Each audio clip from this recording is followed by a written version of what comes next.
All right, let's dive right in. We're about to tackle a set of equations that didn't just bend the rules of physics, they completely shattered our understanding of reality itself. It's called the Lorentz transformation, and trust me, it's going to change the way you think about space and time forever. Okay, let's start with a kind of a weird question. We all know 1 plus 1 equals 2, and we think that works for speeds, right? I mean, if you're on a train going 100 miles an hour and you throw a ball forward at 20, you'd think, okay, 100 plus 20, that's 120. Simple addition. But what if I told you the universe doesn't actually play by those rules? What if that simple math is just wrong? So, for a really long time, physics had this rulebook that seemed to work perfectly for everything in our day to day world. But toward the end of the 19th century, scientists started noticing something strange. When it came to light, their speedometer was completely, utterly broken. So on one hand, we've got the old common sense rules. You're on a train. Your speed adds to the train's speed. Makes perfect sense. But then there's light. And light is this cosmic troublemaker. Experiments, like the famous one by Michelson and Morley, found something that seemed absolutely impossible.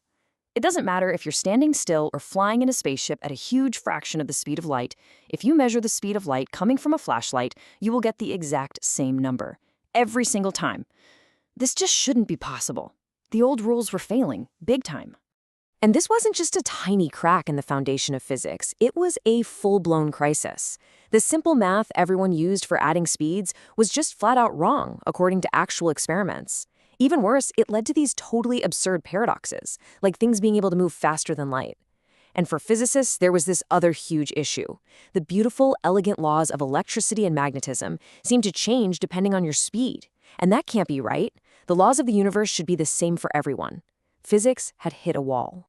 So what do you do when the universe seems broken?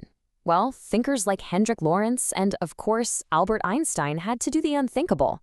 They had to throw out the old rulebook and write a completely new one for space and time themselves. Think about how we experience time. The old way of thinking was super simple. Time was like a giant, invisible clock for the entire universe, ticking away at the same rate for absolutely everyone, everywhere.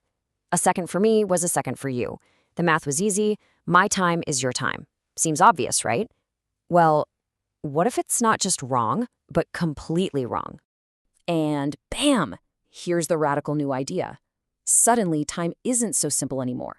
The time one person experiences now depends on my time, but also on their position and, crucially, their speed. You see, space and time are no longer separate things. They're woven together in this four-dimensional fabric we call space-time. And what's that little gamma symbol you see there? Well, that's where the magic really happens. That symbol is the Lorentz factor, or just gamma. And you can think of it like a cosmic distortion knob. Now, for all the speeds we deal with, walking, driving, even flying in a jet, gamma is so ridiculously close to the number 1 that you can just ignore it. And if gamma is 1, the new equations look pretty much just like the old ones. But when you start really, really moving fast, approaching the speed of light, that knob gets cranked way up, and reality itself starts to get weird. So this is what that distortion factor looks like. Now, you don't need to be a math whiz here, just look at what's happening on the bottom.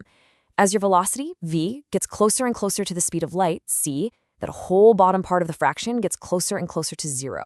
And you remember from math class, right? What happens when you divide by a number that's almost 0? The result just blows up. It shoots off towards infinity.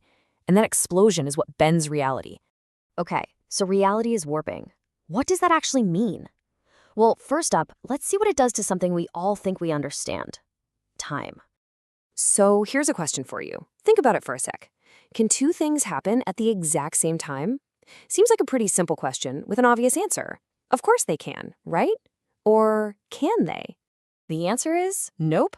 This is one of the most shocking things to come out of the Lorentz transformation.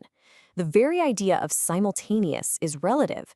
If I'm standing still and I see two lightning bolts hit the ground at the exact same instant, someone flying past me in a super fast rocket might actually see the bolt in front of them strike before the bolt behind them. It means the very idea of right now is personal. My now isn't necessarily your now if we're moving differently. So if at the same time isn't a universal thing, that can only mean one thing. Time itself has to be flexible. And this leads to one of the most famous effects in all of physics, time dilation. The rule is so simple, but it's absolutely mind-bending. Moving clocks run slow. The faster you go through space, the slower you travel through time. And this isn't some sci-fi concept. It's real, testable physics. The exact amount that time slows down is calculated using our friend gamma. So if you're on that fast-moving ship, your time gets multiplied by gamma from my perspective here on the ground. And since that gamma factor is always going to be bigger than 1 for a moving object, I will always see your clock ticking just a little bit slower than mine. Okay, now remember what we said. Space and time are tangled together. So if time can get all stretchy and weird, what do you think happens to space? Let's try another one. Imagine you've got a ruler, a meter stick, and you start running with it, like really fast. To you, in your hands, it's still a meter long, no question. But what about for me, standing still, watching you zoom by? The answer is yes. It gets shorter. From my stationary point of view, your meter stick would actually appear to be shorter than a meter. This bizarre effect is called length contraction. And this is key. It only shrinks in the direction you're moving. It's like the universe is literally squishing space for you just to make sure the speed of light stays the same for everyone. And you guessed it, just like with time, there's a perfect formula for this. The length I measure is the ruler's original length divided by gamma. So the faster you go, the bigger gamma gets, and the smaller the length I measure. It's this perfect cosmic balance. Time stretches and space shrinks. So we've got time stretching, space shrinking. This all sounds completely bananas, right? But believe it or not, these bizarre new rules are exactly what we need to solve that original problem that broke physics in the first place. This brings us all the way back to adding speeds. On the left, you've got the old way, simple, intuitive, and, well, wrong.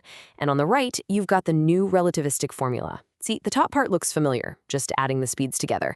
But that bit on the bottom, that's the secret sauce. That's the correction factor that's born from the warping of space and time. Okay, so let's put this new rule book to the test. Imagine you're on a spaceship going at 90% of the speed of light, and you fire a laser beam forward. The old rules would say, okay, 90% plus 100%, that's 190% the speed of light. Impossible. But when we plug those same numbers into the new formula, something absolutely magical happens. The math works out so that the final speed I see from Earth is exactly the speed of light, not a bit more. This formula is basically a cosmic bodyguard for the speed of light. It's built to make sure nothing can ever break that limit. And that's really the heart of it all. What the Lorentz transformation showed us is that the speed of light isn't just a speed. It's something much, much deeper. It's the fundamental speed limit woven into the very fabric of the universe. And to protect that one law, the universe is willing to literally bend time and shrink space. It makes you wonder, right? What other obvious rules of our reality are just waiting for us to see things from a different perspective?